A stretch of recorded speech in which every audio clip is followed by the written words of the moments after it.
Shalom jemaat yang terkasih dalam Tuhan. Kita patut bersyukur kalau pada hari ini kita masih diberikan kesempatan untuk beribadah kepada Tuhan. Sekalipun keadaan di sekitar kita tidak memungkinkan kita untuk berkumpul di gereja, untuk beribadah, tetapi kita masih tetap diberikan kesempatan untuk beribadah di rumah. Biarlah kiranya penghormatan kita kepada Tuhan tidak sedikit pun berubah. Kita juga sama-sama bersyukur karena hari Kamis kemarin, kita sama-sama memperingati hari kenaikan Yesus ke surga. Tetapi janganlah sampai lupa jemaat yang terkasih dalam Tuhan akan janjinya bahwa Dia akan memberikan rohnya bagi setiap kita di dalam hari Pentakosta yang akan nanti kita akan peringati bersama-sama. Di waktu yang indah ini, saya mengajak kita untuk semuanya bangkit berdiri. Mari kita sama-sama masuk ke dalam ibadah kita. Kita mengambil waktu teduh sejenak.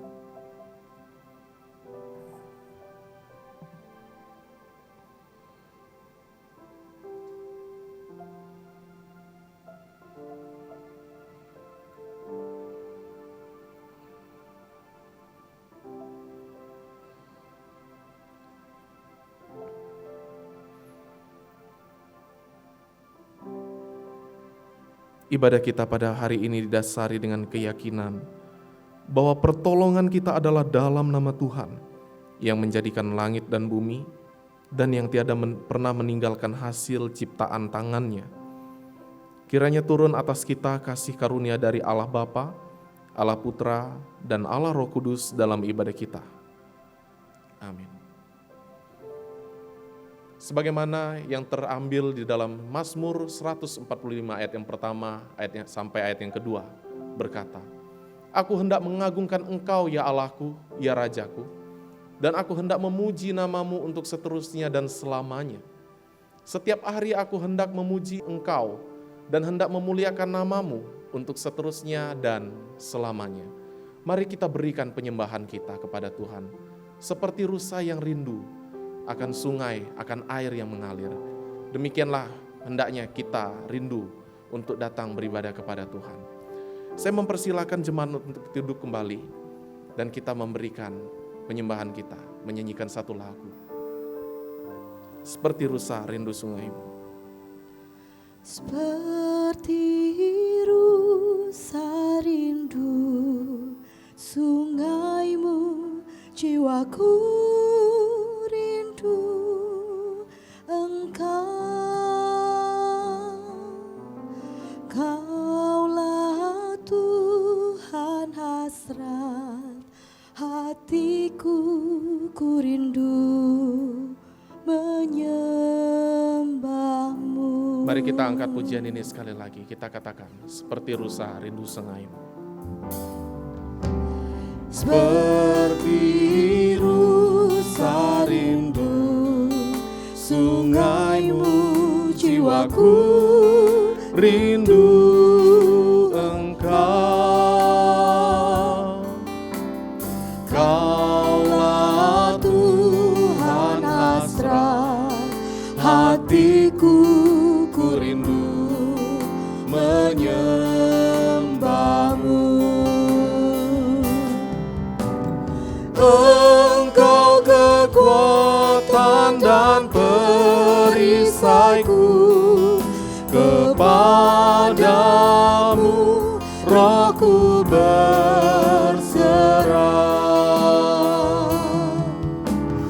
Kaulah Tuhan hasrat hatiku, ku rindu menyembahmu. Katakan, Yesus, Engkau berarti bagiku.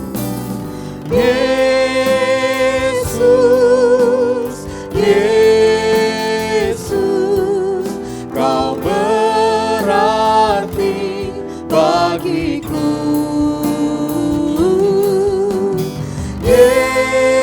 Yesus, Yesus, Kau segalanya bagiku. Mari kita angkat pujian ini sekali lagi. Kita katakan, seperti rusa rindu sungaimu. Seperti rusa rindu sungaimu, jiwaku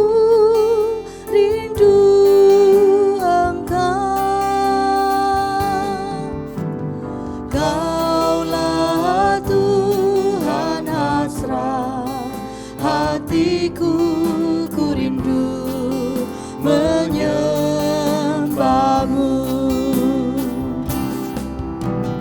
Engkau kekuatan dan perisaiku, kepadamu rohku berserah.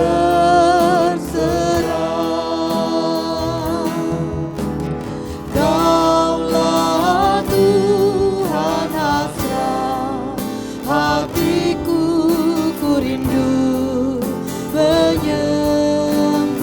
Kita katakan, Yesus, Kau berarti bagiku. Yesus, Yesus, Kau berarti bagiku.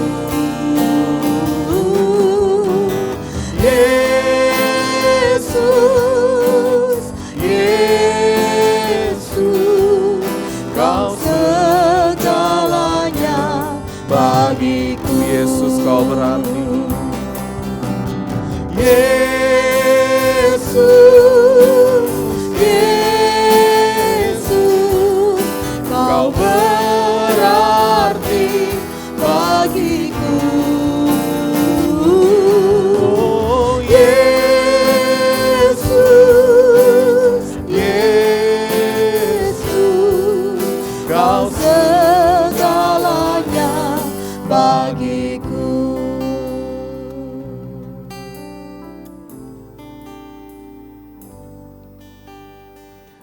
Jemaat yang terkasih dalam Tuhan, di waktu yang indah ini, kita juga diberikan kesempatan untuk berdoa kepada Tuhan. Kita mengaku bahwa Yesus, Engkau berarti bagiku. Yesus sangat berarti bagi hidup kita. Bahkan oleh karena darahnya, Dia telah memberikan kita pengharapan dan juga memperdamaikan kita dengan Allah. Di waktu yang indah ini, mari kita datang kepada Tuhan, meminta akan pengampunan dosa dan juga kemurahan Tuhan. Saya memberikan waktu kesempatan bagi jemaat untuk berdoa secara pribadi kepada Tuhan.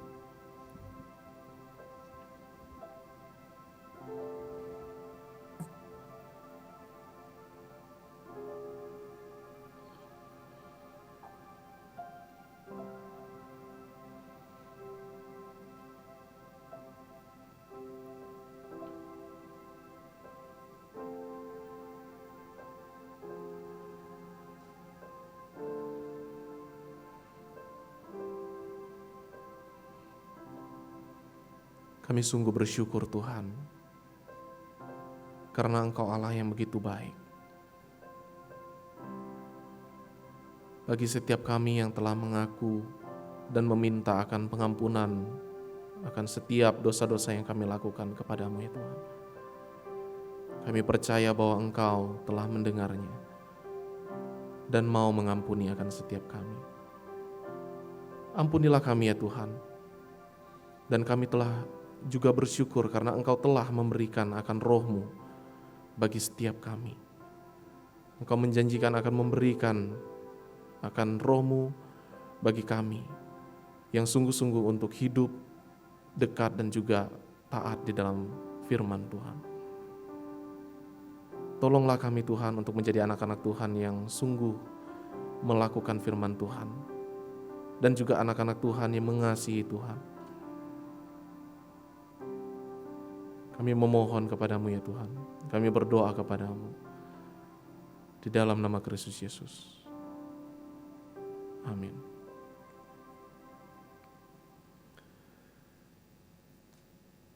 Berbahagialah setiap kita yang telah berdoa, meminta akan pengampunan daripada Tuhan.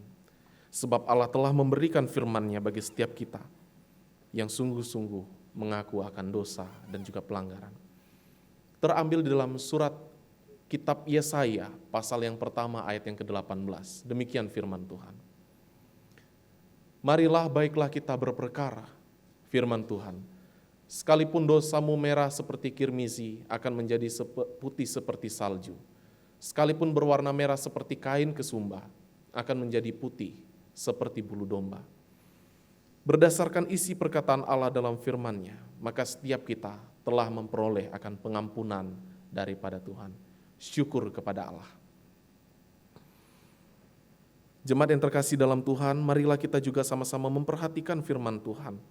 Dan kiranya kita jadikan firman Tuhan sebagai pedoman di dalam kehidupan kita. Yang terambil dari surat Efesus pasal yang ke-5 ayat yang ke-18.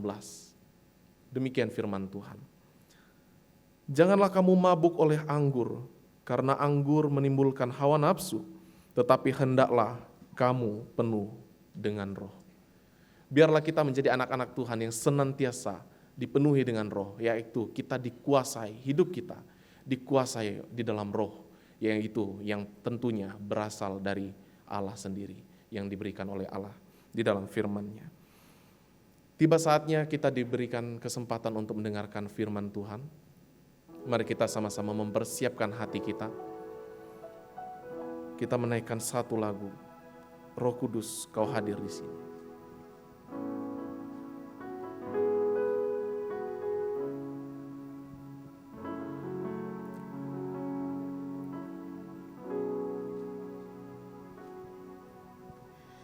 Roh Kudus, Kau hadir di sini. Roh Kudus, ku mengasihimu.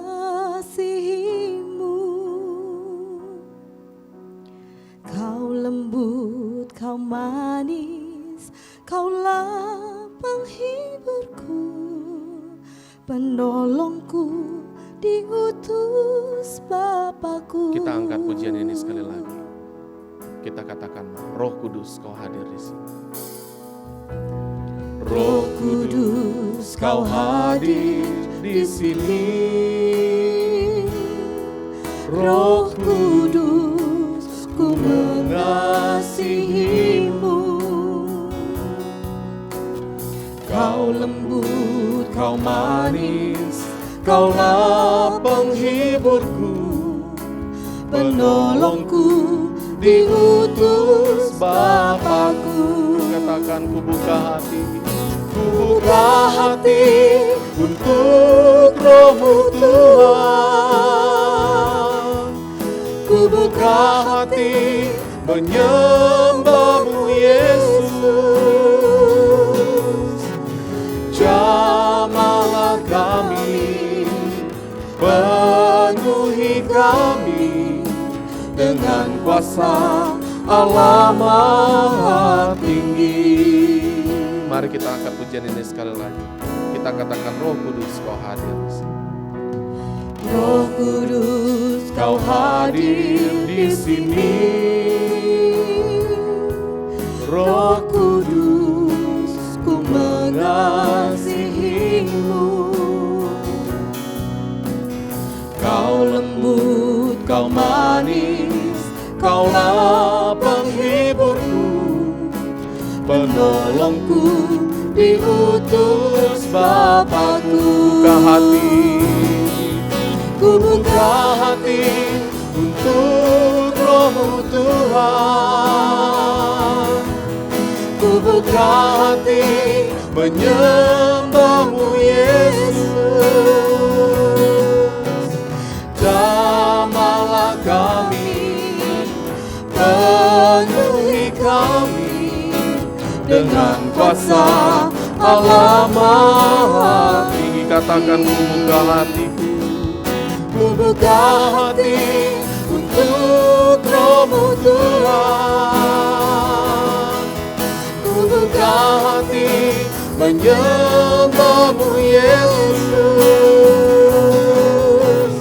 Jamahlah kami, penuhi kami dengan kuasa Allah Maha Tinggi. Jamahlah kami.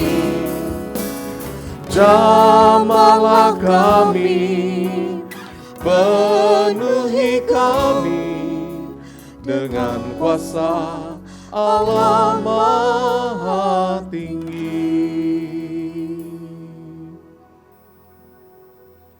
Kepada Lose Elriang saya persilakan.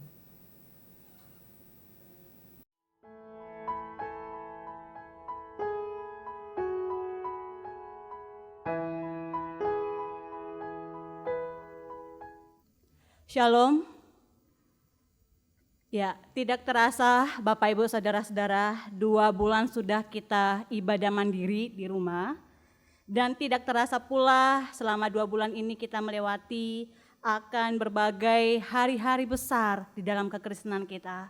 Dimulai dari Jumat Agung, Paskah, kenaikan Tuhan kita Yesus Kristus, kemudian disusul dengan hari Pentakosta pada tanggal 30 Mei. Dan minggu ini kita berada pada masa pra-Pentakosta. Untuk itu saudara-saudara, pada saat ini kita akan merenungkan satu tema mengenai Roh Kudus yang menguatkan.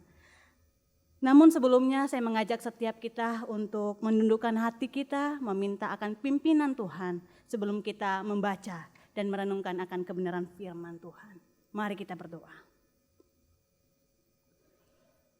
Tuhan, saat ini kami merendahkan akan setiap hati kami, memohon akan pimpinan Tuhan, di mana kami akan bersama-sama membaca, merenungkan akan kebenaran firman Tuhan sebagai penuntun akan kehidupan kami. Untuk itu Tuhan, kami memohon kiranya Roh Kudus Tuhan yang senantiasa bekerja di dalam hati kami, membuka pikiran kami, membuka telinga kami, membuka akan hati kami, sehingga sungguh kami boleh bercermin diri dan kami boleh belajar dari kebenaran firman-Mu. Waktu pada saat ini Tuhan, kami serahkan ke dalam tangan kuasa-Mu. Di dalam nama Tuhan kami Yesus Kristus kami berdoa. Amin. Saudara, di dalam dunia pendidikan, hampir semua kita pernah mendengar sesosok filsuf yang sangat hebat bernama Sokrates. Sokrates ini, saudara-saudara, melahirkan filsuf-filsuf hebat lainnya. Salah satu di antaranya adalah Plato, di mana Plato juga menjadi guru dari filsuf hebat lainnya bernama Aristoteles. Nah, dari Sokrates ini Bapak Ibu Saudara-saudara kita banyak belajar mengenai ilmu tentang moral dan etika. Memang saudara-saudara, di dalam sepanjang hidup Sokrates kita bisa mengetahui akan kehidupannya dari muridnya bernama Plato, di mana akhir hidupnya Sokrates ini memiliki akhir hidup yang sangat-sangat tragis, di mana Sokrates memiliki bersitegangan dengan kaum sofis, di mana kaum sofis menuduh Sokrates itu mengacau balaukan akan hidup kaum muda. Nah, saudara-saudara yang dikasih Tuhan, akhir cerita saudara-saudara, kaum sofis menuduh yang tidak-tidak kepada Sokrates. Sehingga Sokrates di dalam akhir hidupnya itu dihukum dengan meminumkan racun. Nah, Bapak Ibu Saudara-saudara, pagi ini juga kita akan melihat satu tokoh yang sangat luar biasa. Satu tokoh di mana hidupnya dituduh yang tidak-tidak. Satu tokoh di mana kehidupannya difitnah yang tidak-tidak. Untuk itu saya mengajak kita untuk membuka satu kebenaran firman Tuhan dari Kisah Para Rasul pasal yang ke-7 ayat yang ke-54 sampai ayat yang ke-60. Kisah Para Rasul pasal yang ke-7 ayat yang ke-54 sampai ayat yang ke-60. Saya akan membacakannya untuk kita semua dan silakan Bapak Ibu menyimaknya di dalam Alkitab masing-masing. Ketika anggota-anggota Mahkamah Agama itu mendengar semuanya itu, sangat tertusuk hati mereka. Maka mereka menyambutnya dengan gertakan gigi. Tetapi Stefanus yang penuh dengan Roh Kudus menatap ke langit, lalu melihat kemuliaan Allah dan Yesus berdiri di sebelah kanan Allah. Lalu katanya, sungguh aku melihat langit terbuka dan Anak Manusia berdiri di sebelah kanan Allah. Maka berteriak-teriaklah mereka dan sambil menutup telinga serentak menyerbu dia. Mereka menyeret dia keluar kota lalu melemparinya. Dan saksi-saksi meletakkan jubah mereka di depan kaki seorang muda yang bernama Saulus. Sedang mereka melemparinya, Stefanus berdoa katanya, "Ya Tuhan Yesus, terimalah rohku." Sambil berlutut ia berseru dengan suara nyaring, Tuhan, janganlah tanggungkan dosa ini kepada mereka. Dan dengan perkataan itu, meninggallah dia. Saudara-saudara yang dikasihi Tuhan, seperti pepatah lama mengungkapkan Bapak Ibu, fitnah lebih kejam dari pembunuhan. Memang benar saudara-saudara, fitnah merupakan satu perbuatan yang sangat amat kejam sekali. Di mana lewat fitnah yang kita lontarkan, itu bisa mengkerdilkan akan kehidupan orang. Itu bisa melukiskan akan sakit hati di dalam kehidupan orang lain. Bayangkan Bapak Ibu Saudara-saudara, ketika Bapak Ibu Saudara-saudara difitnah, padahal posisi Bapak Ibu di dalam posisi yang benar, maka itu akan menyisakan kekecewaan, sakit hati, kepahitan yang sangat luar biasa. Dan mungkin orang itu Bapak Ibu akan memblacklistnya di dalam kehidupan Bapak Ibu. Menutup mata, menutup telinga, dan tidak mengenal orang itu lagi. Tetapi berbeda halnya dengan Stefanus, saudara-saudara. Di dalam perikop yang kita bacakan barusan ini, saudara-saudara, di mana dikatakan, dikisahkan bahwa Stefanus mengalami satu pertentangan yang sangat luar biasa. Memang saudara-saudara, ketika kita melihat akan latar belakang dari Stefanus ini, Bapak Ibu, sebelum kita masuk di dalam permasalahan yang ada, Stefanus dikatakan di dalam Alkitab, dia merupakan salah satu dari diaken yang dipilih oleh gereja mula-mula. Nah, pengangkatan pemimpin baru ini, Bapak Ibu, di dalam gereja mula-mula, itu berawal dari timbulnya persungutan di antara jemaat Yunani dan jemaat Ibrani. Penyebabnya apa Bapak Ibu? Karena pelayanan sosial terhadap jemaat-jemaat di Yunani itu tidak tertangani dengan baik. Karena bayangkan saja Bapak Ibu, di dalam pasal yang keempat, ayat yang keempat, di situ kita lihat saudara-saudara, bahwa jumlah jemaat pada saat itu berjumlahkan 5.000 orang, dan itu laki-laki saja, belum termasuk perempuan dan anak-anak. Bagaimana mungkin 12 rasul bisa menjangkau akan jumlah yang sangat banyak itu? Makanya para rasul, saudara-saudara, memberikan usul untuk memilih para pemimpin-pemimpin baru sebagai perpanjang tangan-tangan mereka di dalam penjangkauan akan jemaat. Saudara-saudara,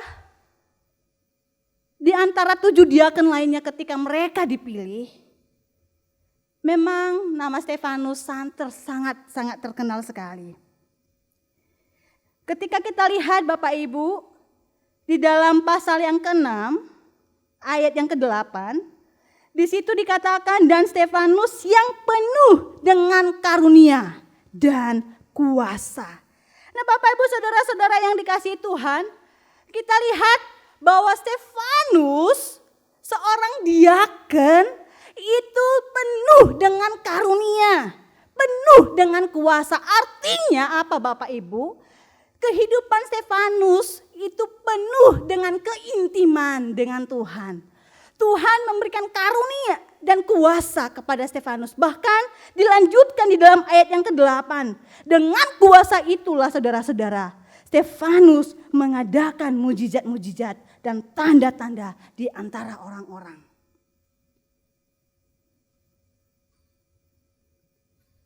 Nah Bapak Ibu saudara-saudara yang dikasihi Tuhan, di sini kita melihat akan peran Roh Kudus di dalam kehidupan Stefanus. Untuk itu pagi ini kita akan bersama-sama belajar 2 peranan Roh Kudus di dalam kehidupan orang percaya. Yang pertama saudara-saudara, Roh Kudus memampukan kita untuk bertahan di dalam menghadapi kesulitan hidup. Nah saudara-saudara yang dikasihi Tuhan, karena Stefanus dipenuhi dengan karunia dan kuasa, dipimpin oleh Roh Kudus, maka Stefanus tidak hanya melakukan pelayanan di bagian sosial saja saudara-saudara. Tetapi Stefanus dipakai oleh Tuhan secara luar biasa. Tuhan memberikan hikmat bagi Stefanus untuk menceritakan kembali, untuk mereview kembali isi Alkitab kepada orang-orang yang ada pada saat itu. Nah, saudara-saudara, Stefanuslah orang pertama di dalam Alkitab yang menarik benang merah, mengisahkan antara panggilan Allah kepada Abraham sampai kepada Salomo dan pembangunan bait Allah.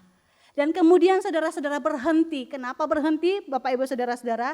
Karena pada saat Stefanus menceritakan hal demikian, sejarah dari bangsa Israel kepada orang-orang Yunani dan orang-orang Ibrani, bahkan kepada para mahkamah-mahkamah agama, kaum-kaum Farisi, ahli-ahli Taurat pada saat itu, Stefanus langsung diberhentikan, Bapak Ibu saudara-saudara. Mengapa saudara-saudara? Nah, saudara-saudara, di sini kita lihat bahkan Alkitab mengatakan bahwa Stefanus adalah orang pertama yang menceritakan sejarah bangsa Israel dari panggilan Allah kepada Abraham sampai kepada Salomo dan berhenti di dalam pembangunan bait suci. Dan kemudian saudara-saudara, Stefanus melanjutkan akan kesaksiannya, yaitu mengagungkan Kristus yang adalah Tuhan, Mesias yang harusnya dinanti-nantikan oleh bangsa Israel. Tetapi saudara-saudara yang dikasihi Tuhan, ketika Stefanus memberikan kesaksian hal itu, bukannya respon yang baik diterima oleh Stefanus. Orang-orang sekitar saudara-saudara tidak menerima akan kesaksian itu. Bahkan mereka menuduh Stefanus telah mengubah hukum Taurat, bahkan telah menghina Allah. Karena Stefanus meninggikan akan Kristus sebagai Tuhan dan Juru Selamat yang harusnya dinantikan oleh bangsa itu. Nah, Bapak Ibu saudara-saudara yang dikasihi Tuhan, kita lihat Bapak Ibu, ketika Stefanus menyaksikan hal demikian, menceritakan akan hal demikian, dan respon dari jemaat, dari ahli-ahli Taurat yang mendengar akan kesaksian itu, respon mereka sungguh di luar dugaan. Mereka tidak menerima, bahkan mereka mencari cara untuk menjatuhkan Stefanus.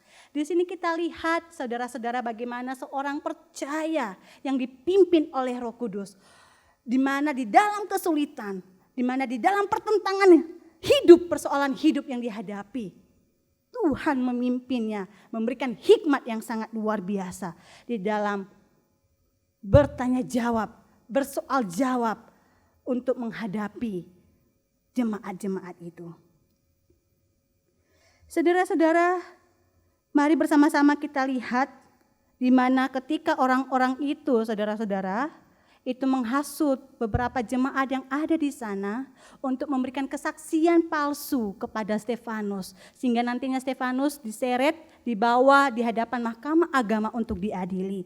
Tetapi kita lihat saudara-saudara, bagaimana Tuhan memberikan hikmat kepada Stefanus sehingga dia berani melontarkan akan sebuah kritikan yang sangat luar biasa. Di dalam ayat yang ke-51 di dalam pasal yang ke-7, mari bersama-sama kita lihat, perhatikan Alkitab kita. Stefanus berkata kepada orang-orang yang ada pada saat itu, "Hai orang-orang yang keras kepala dan yang tidak bersunat hati dan telinga." Ini satu kritikan yang sangat pedas sekali. Hai orang-orang yang keras kepala dan yang tidak bersunat hati dan telinga. Kamu selalu menentang Roh Kudus sama seperti nenek moyangmu. Demikian juga kamu. Kemudian di dalam ayat yang ke-52 saudara-saudara. Siapakah dari nabi-nabi yang tidak dianiaya oleh nenek moyangmu? Yang lebih dahulu memberitakan tentang kedatangan orang benar. Nah, di sini saudara-saudara, Stefanus menyaksikan akan Kristus yang dimuliakan itu, yang sekarang telah kamu khianati dan kamu bunuh. Dan kemudian di ayat yang ke-53, kamu telah menerima hukum Taurat yang disampaikan oleh malaikat-malaikat. Kenapa Stefanus mengatakan hal demikian? Karena orang-orang yang ada pada saat itu membalikkan fakta, menyerang Stefanus telah mengubah hukum Taurat. Kemudian Stefanus membalikkan, menjawab mereka dengan ayat yang ke-53 ini. Kamu telah menerima hukum Taurat yang disampaikan oleh malaikat-malaikat, tetapi kamu tidak menerimanya. Nah, Bapak Ibu saudara-saudara yang dikasihi Tuhan, puncaknya saudara-saudara di dalam ayat yang ke-54. Ketika anggota-anggota Mahkamah Agama itu mendengar semuanya itu, sangat tertusuklah hati mereka. Ketika situasi, lingkungan, kondisi di mana ketegangan yang terjadi, Tuhan memimpin Stefanus. Tuhan memberikan hikmat kepada Stefanus bagaimana menjawab akan orang-orang itu. Nah, saudara-saudara, ketika orang-orang di sekitar menggertakkan gigit, tidak menerima dan membenci akan Stefanus, begitu marah kepada Stefanus, maka bagaimana sikap yang diambil oleh Stefanus? Di ayat yang ke-55 dikatakan, Stefanus yang penuh dengan Roh Kudus menatap ke langit, lalu melihat kemuliaan Allah dan Yesus yang berdiri di sebelah kanan Allah. Saudara-saudara yang dikasihi Tuhan, ini satu kondisi di mana Stefanus benar-benar merasakan tidak ada harapan, tidak ada pertolongan dari siapapun.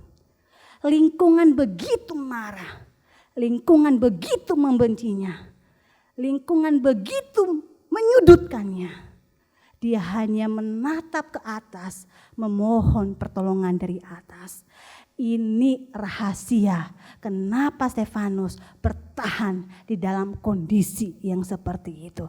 Roh Kudus menuntun dia, memimpin dia untuk tetap fokus, mengarahkan pandangannya ke atas. Dan kemudian ketika dia melihat ke atas, saudara-saudara, maka yang dari ataslah memberikan kekuatan, penghiburan kepada Stefanus. Nah, Bapak Ibu saudara-saudara yang dikasihi Tuhan, demikian dengan kita saudara-saudara. Ketika kita mengalami kesulitan, kepada siapa kita berseru pertama kali? Apakah kita mengadu kepada keluarga kita? Apakah kita mengadu kepada istri kita? Apakah kita mengadu berseru kepada suami kita? Apakah kita mengadu kepada tetangga kita? Tetapi mari bersama-sama kita belajar dari Stefanus. Ketika lingkungan tidak mendukung, ketika tidak ada harapan di sebelah kanan, kiri, depan, belakang, dia menatap ke atas, memohon pertolongan Tuhan.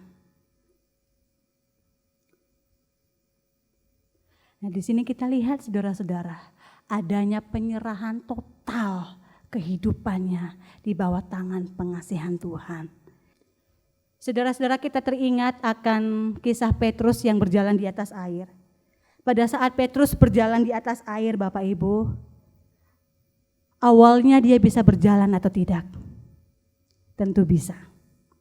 Nah, tetapi kenapa akhirnya Petrus hampir tenggelam?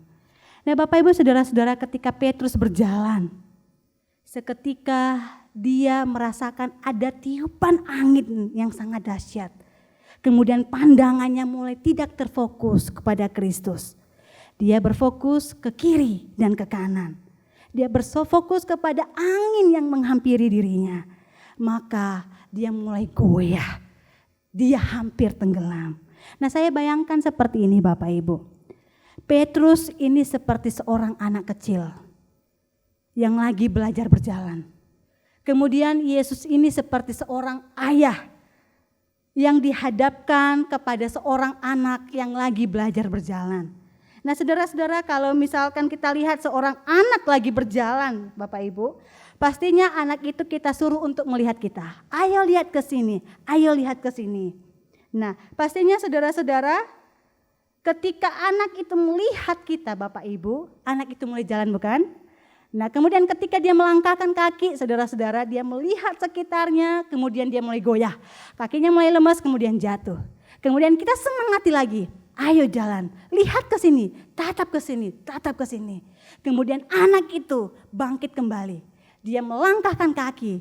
Dan kemudian ketika dia melihat kiri kanan lagi saudara-saudara, dia mulai goyah, kemudian dia jatuh. Nah Bapak Ibu saudara-saudara yang dikasih Tuhan, demikian pula dengan kita.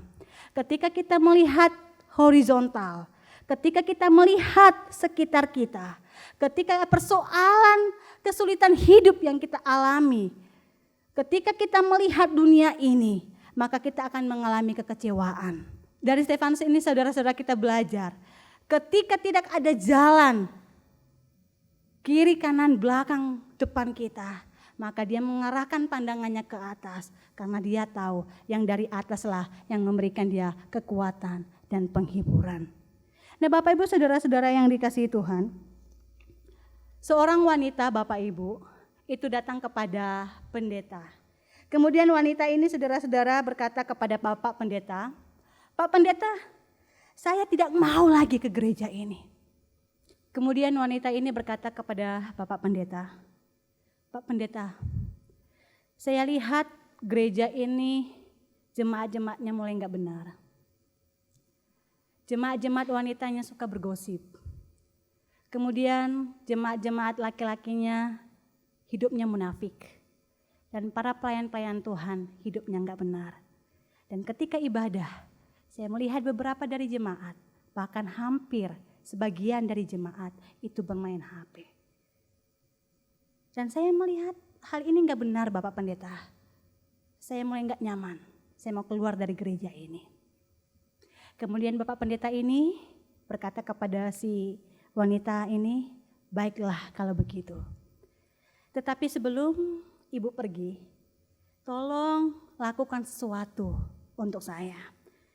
Tolong ambilkan segelas penuh air, kemudian berjalanlah mengelilingi gereja ini, tanpa menumpahkan setetes air sekalipun ke lantai. Setelah itu silahkan engkau pergi. Kemudian wanita ini berkata, gampang, itu mudah sekali. Dia pun melakukan apa yang Bapak Pendeta suruh. Nah kemudian saudara-saudara setelah semuanya selesai, dia datang lagi kepada Bapak Pendeta itu.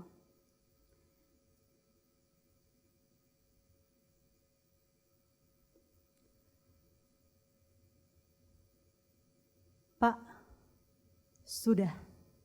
Apa yang Bapak lakukan, sudah saya kerjakan. Kemudian Bapak Pendeta itu bertanya kepada perempuan ini, wanita ini. Sebelum kamu benar-benar pergi meninggalkan gereja ini, ada satu pertanyaan yang saya tanyakan. Pada saat ibu berkeliling gereja dengan membawa sepenuh air, pada saat ibu berkeliling gereja dengan membawa segelas penuh air tanpa meneteskannya ke lantai. Apakah ibu melihat ada orang-orang bergosip? Apakah ibu melihat ada orang-orang yang memainkan HP-nya?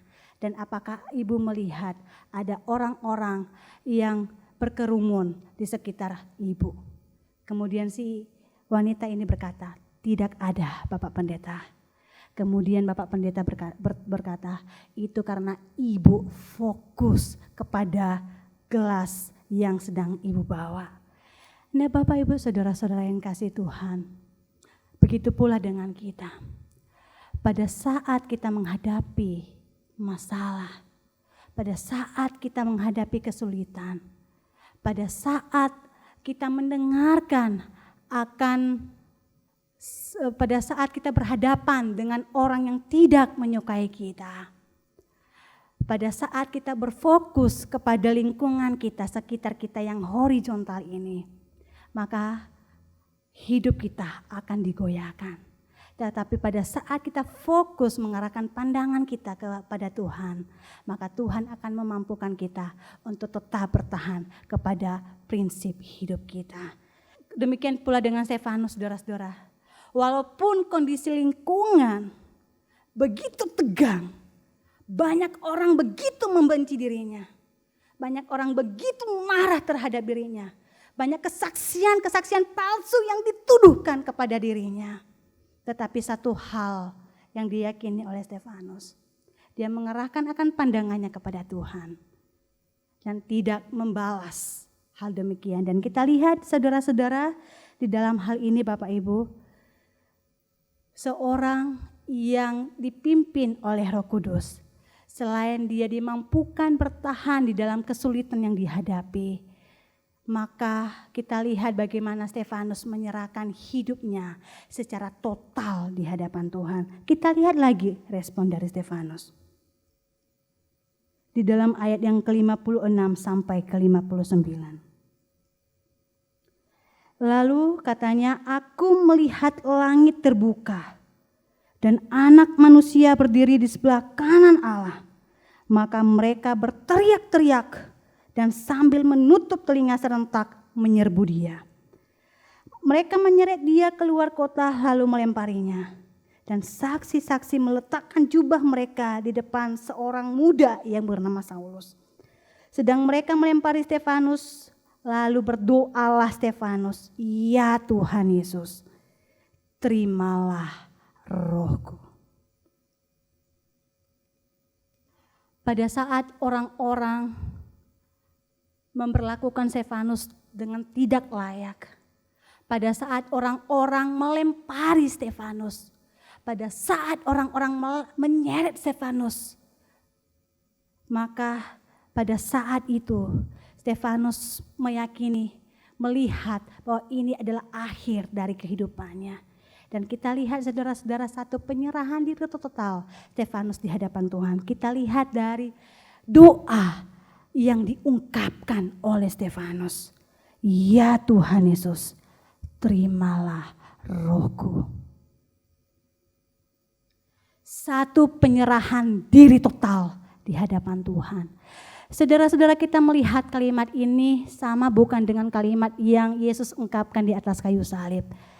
Stefanus berdoa kepada Tuhan, ya Tuhan Yesus, terimalah rohku. Kemudian Yesus berkata, salah satu perkataan Yesus di atas kayu salib, ya Bapa, ke dalam tanganmu kuserahkan nyawaku. Jadi Bapak Ibu saudara-saudara, penyerahan total yang begitu benar-benar yang Stefanus lakukan di hadapan Tuhan. Dia tahu hidupnya pada saat itu dia akan mati. Menarik sekali Bapak Ibu. Di mana pada saat Stefanus melihat ke langit, di situ disebutkan dia melihat akan kemuliaan Allah dan Yesus yang berdiri di sebelah kanan Allah. Kalau kita ingat di dalam pengakuan iman rasuli saudara-saudara, satu kalimat yang mengatakan Yesus duduk di sebelah kanan Allah. Tetapi di sini ada satu hal yang sangat menarik sekali, berbeda sekali. Yesus berdiri di sebelah kanan Allah.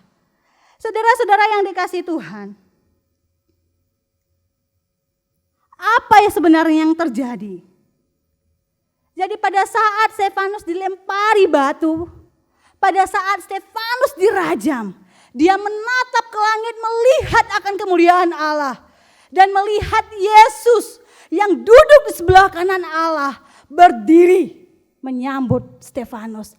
Satu standing ovation yang diberikan Yesus kepada Stefanus. Satu penghargaan luar biasa yang Stefanus terima dari Yesus. Saudara-saudara yang dikasihi Tuhan, ketika seseorang lagi duduk Bapak Ibu kemudian tiba-tiba berdiri saudara-saudara, maka otomatis orang itu akan melakukan sesuatu hal Bapak Ibu. Ya mungkin pada saat itu mungkin secara manusia saudara-saudara, ketika Stefanus melihat Yesus yang berdiri di sebelah kanan Allah, Di dalam hatinya mungkin akan berkata, lihat Yesusku yang sedang berdiri. Dia mungkin akan berseru kepada Yesus, Tuhan tolong saya. Tuhan selamatkan saya. Tuhan hajarlah mereka. Tetapi Stefanus tidak melakukan itu. Sama seperti saudara-saudara seorang anak kecil seperti itu ya. Seorang ayah ketika melihat anaknya dipukuli oleh orang. Ayahnya yang lagi duduk saudara tiba-tiba berdiri. Kemudian ketika anaknya melihat ayahnya berdiri, ada satu kelegaan di dalam hati anak itu. Dia merasakan, lihat ayahku berdiri. Hajar mereka. Tetapi Stefanus tidak melakukan itu. Saudara, orang yang kayak begini, kalau tidak ada Roh Kudus, kalau tidak ada iman, tidak akan mungkin berbuat demikian. Ketika tuduhan yang dilontarkan kepada dirinya, dan ketika dia melihat akan kemuliaan Allah, Yesus yang berdiri, mungkin ada satu keinginan yang ia sampaikan kepada Yesus. Tuhan, tolong aku, selamatkan aku, selesaikan masalahku, dan hajarlah mereka. Supaya mereka bisa melihat bahwa aku sebenarnya tidak bersalah. Tetapi Stefanus tidak melakukan semuanya itu. Stefanus hanya berdoa kepada Tuhan. Tuhan, kepadamu kuserahkan nyawaku. Bapak, Ibu, saudara-saudara yang dikasihi Tuhan. Mungkin bagi setiap kita Bapak Ibu, melihat bahwa pengorbanan yang dilakukan oleh Stefanus itu sia-sia. Kita mungkin bertanya-tanya, kenapa Tuhan, kenapa Yesus yang melihat peristiwa Stefanus itu tidak menolong Stefanus, tidak menghajar akan orang-orang itu. Sehingga orang-orang itu saudara-saudara mengerti. Sehingga orang-orang itu memahami bahwa apa yang disaksikan oleh Stefanus mengenai Kristus itu menerima. Dan mereka terdiam. Seakan-akan kita melihat di dalam hal ini Bapak Ibu, Yesus hanya berdiri menyambut Stefanus sebelum Stefanus meninggal. Nah Bapak Ibu saudara-saudara yang dikasihi Tuhan, pengorbanan yang dilakukan oleh Stefanus bukanlah pengorbanan yang sia-sia. Kita melihat di dalam hal ini saudara-saudara, pada saat Stefanus dirajam, pada saat Stefanus dilempari batu, pada saat Stefanus dihajar oleh mahkamah agama, orang-orang Yahudi, orang-orang Yunani, orang-orang Ibrani, bahkan para ahli-ahli Taurat, ada seorang anak muda yang menyaksikan akan kejadian itu. Siapakah dia? Saulus. Dari sini saudara-saudara melahirkan sosok begitu ya. Injil yang telah diberitakan itu tidak akan sia-sia. Dan nantinya Bapak Ibu, ketika Saulus mengalami perjumpaan dengan Yesus, Saulus akan mengerti bahwa inilah Yesus yang kapan hari disaksikan oleh Stefanus. Saudara-saudara yang dikasihi Tuhan, peranan Roh Kudus di dalam kehidupan orang percaya benar-benar membuat seorang itu kuat menghadapi tantangan. Seseorang kuat menghadapi dan bertahan di dalam kesulitan yang ada. Dan kemudian membuat seseorang menyerahkan hidupnya secara total di hadapan Tuhan.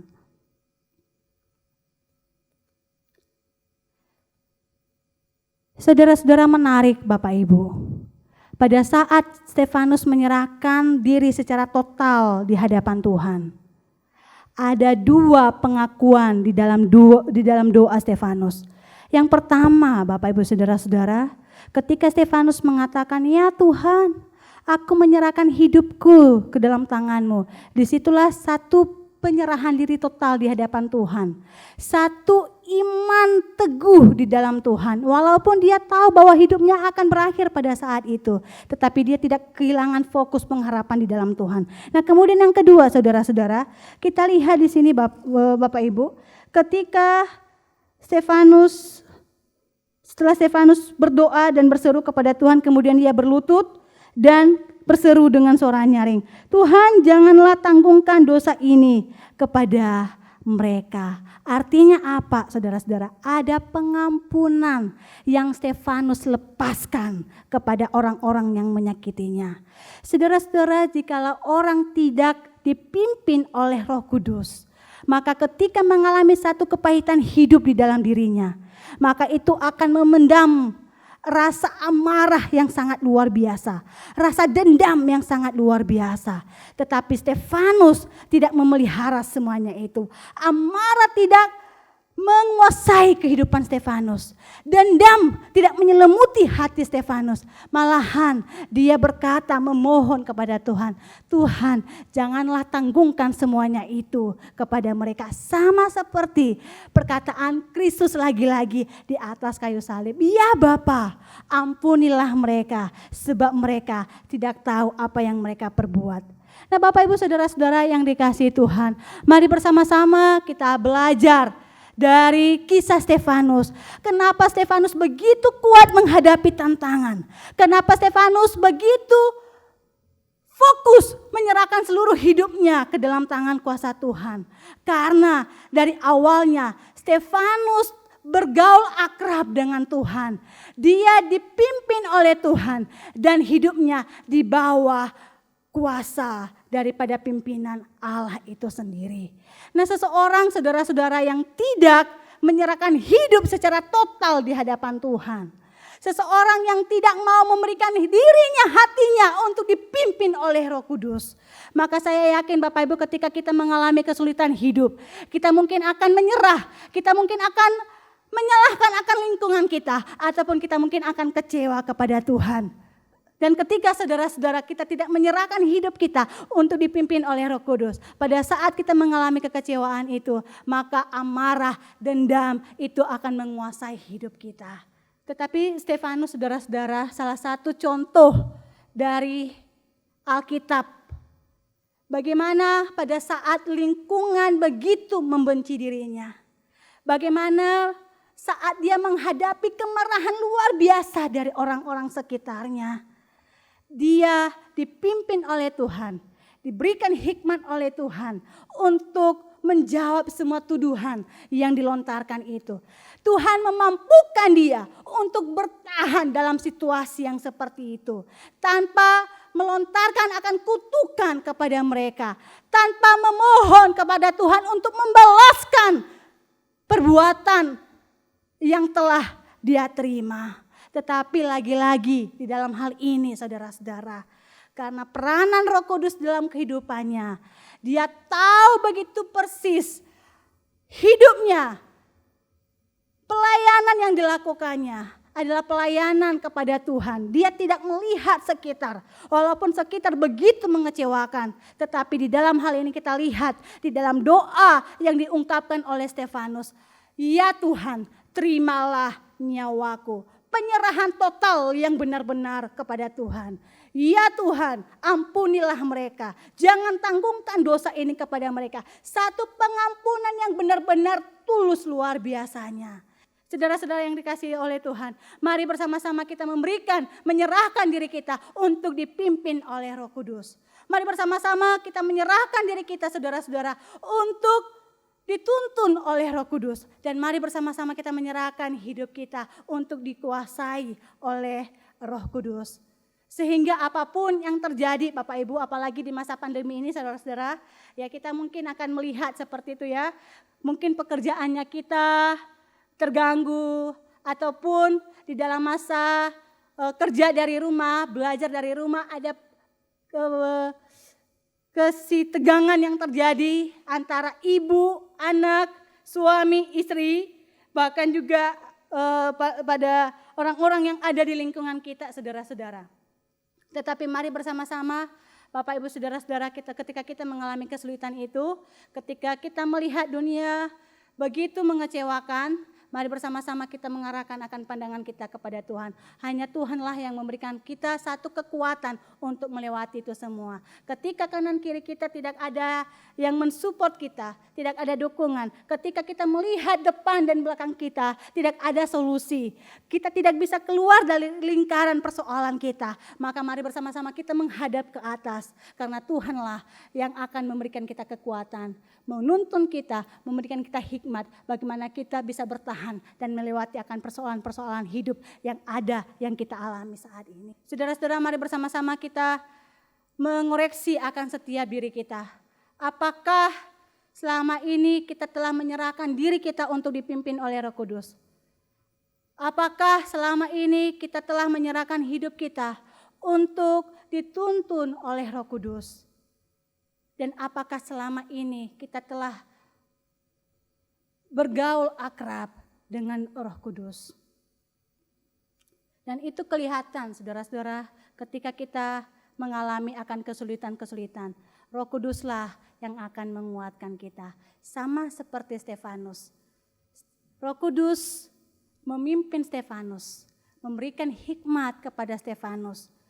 Bagaimana Stefanus menjawab segala tuduhan yang dilontarkan kepadanya. Kemudian Roh Kudus jugalah yang memimpin Stefanus untuk benar-benar menyerahkan dirinya secara total di hadapan Tuhan. Dan Roh Kuduslah yang memimpin Stefanus untuk benar-benar melepaskan akan pengampunan itu kepada orang-orang yang menuduhnya, memfitnahnya. Mari saat ini saya mengajak kita untuk benar-benar meneladani akan Stefanus yang benar-benar dikuasai, dipimpin oleh Roh Tuhan. Dan demikian pula dengan kehidupan kita. Mari sebagai anak-anak Tuhan, sebagai anak-anak Allah, sudah seyogianya kita menyerahkan akan diri kita. Karena peranan Roh Kudus di dalam kehidupan kita itu sangat luar biasa sekali. Roh Kuduslah yang akan memampukan kita melewati akan kehidupan ini. Dengan segala warna-warni kehidupan, dengan segala persoalan yang ada. Bahkan di masa-masa sekarang ini. Amin. Mari bersama kita berdoa. Tuhan, terima kasih kami telah membaca dan merenungkan akan kebenaran firman-Mu, di mana dari Stefanuslah kami belajar akan peranan Roh Kudus di dalam kehidupan orang percaya. Terlebih di dalam masa-masa sekarang ini Tuhan, di dalam masa-masa kesulitan yang kami hadapi, bahkan juga di dalam masa-masa ketika persetegangan yang terjadi akibat keadaan yang ada. Tetapi kami belajar bagaimana Stefanus memberikan contoh, bagaimana Stefanus memberikan teladan yang baik bagi kami. Menyerahkan seluruh kehidupannya untuk dipimpin oleh Tuhan. Dan biarlah hal itu Bapa senantiasa juga kami lakukan dalam kehidupan kami. Menyerahkan hidup kami secara total untuk dipimpin oleh Roh-Mu. Di dalam nama Tuhan kami Yesus Kristus kami berdoa. Amin.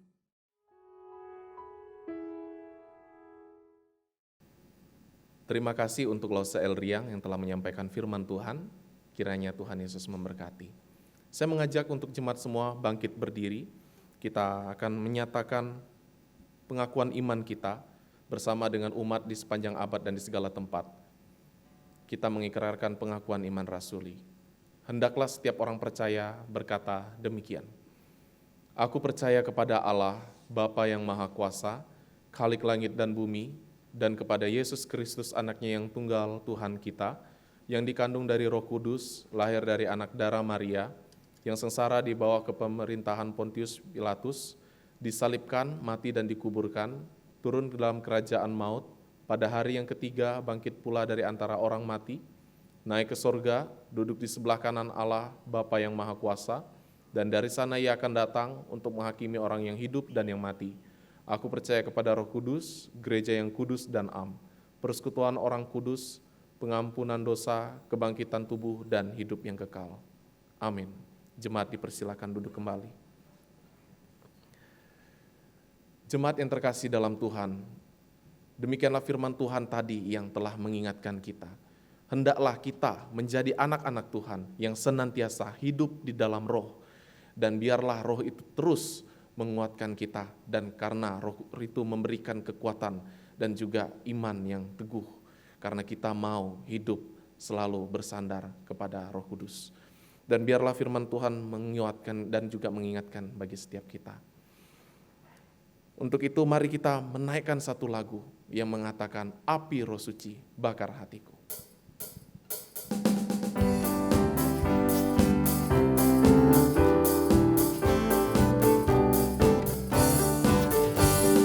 Api Roh Suci bakar hatiku dengan kasih yang murni dari Kalvari. Roh Pentakosta, giat bagi namamu. Api Roh Suci bakar hatiku. Api Roh Suci bakar hatiku dengan kasih yang murni dari Kalvari. Roh Pentakosta, giat bagi namamu. Api Roh Suci bakar hatiku.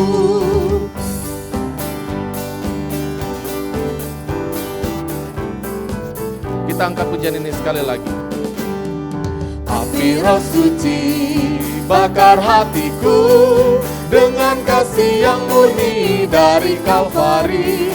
Roh Pentakosta, giat bagi namamu. Api Roh Suci bakar hatiku. Api Roh Suci bakar hatiku. Api Roh Suci bakar hatiku. Mari kita masuk di dalam doa kita. Saya juga akan memimpin bagi setiap kita dalam doa syafaat. Jemaat boleh mengaminkannya di dalam hati. Mari kita berdoa. Kami bersyukur Tuhan karena Engkau adalah Allah yang baik, yang senantiasa memberikan kami pemeliharaan dan juga kasih setia-Mu ya Tuhan. Kami bersyukur kalau sampai pada hari ini Tuhan masih memberikan kami kesempatan untuk dapat beribadah dan juga melakukan akan setiap aktivitas kami.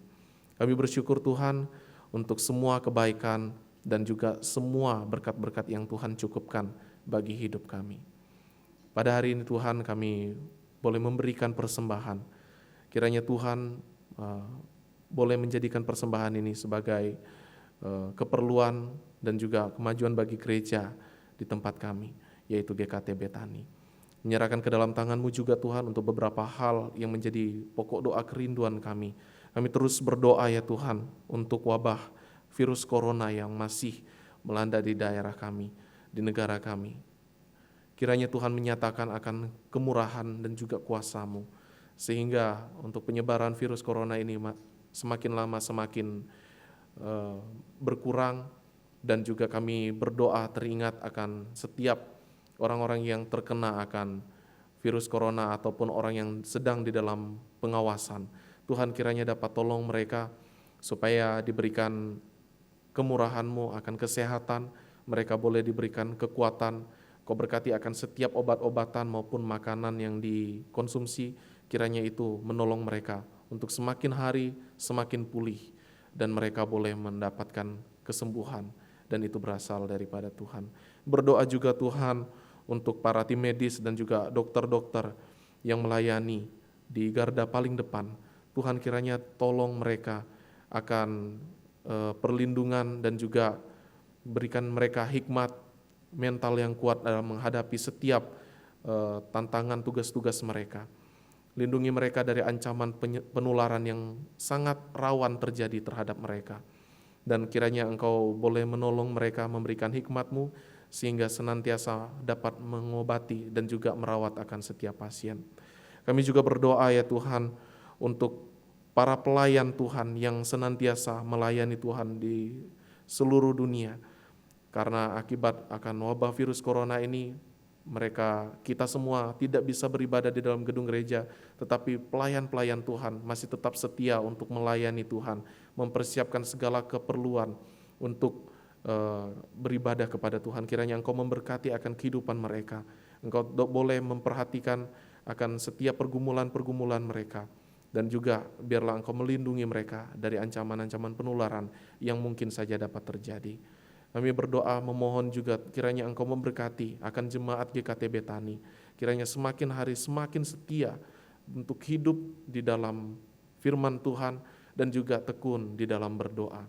Dan oleh sebab itu Tuhan, dengarkanlah setiap permohonan doa kami, karena kami berdoa di dalam nama Kristus Yesus. Amin. Jemaat dipersilakan duduk kembali.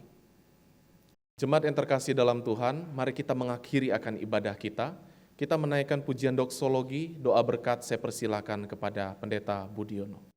Mari kita menaikkan pujian doksologi.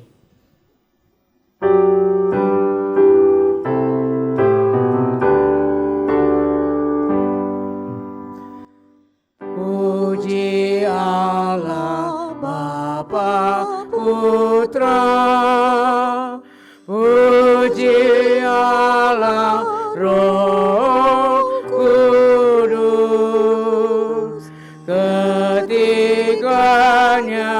yang esa. Oh selamat sumber berkah. Amin.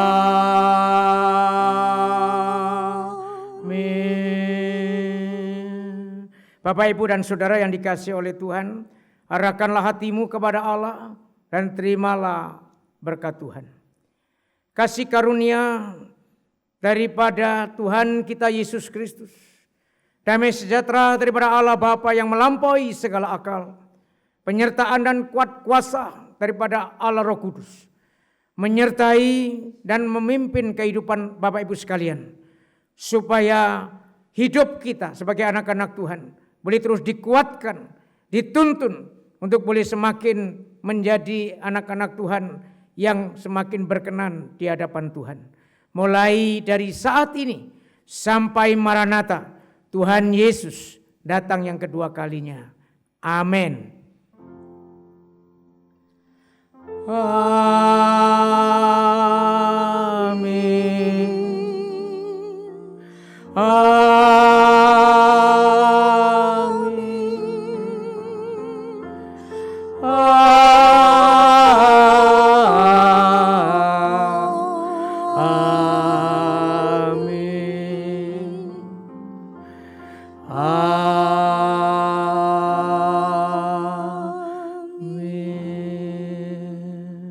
Silakan duduk saat teduh dan ibadah selesai.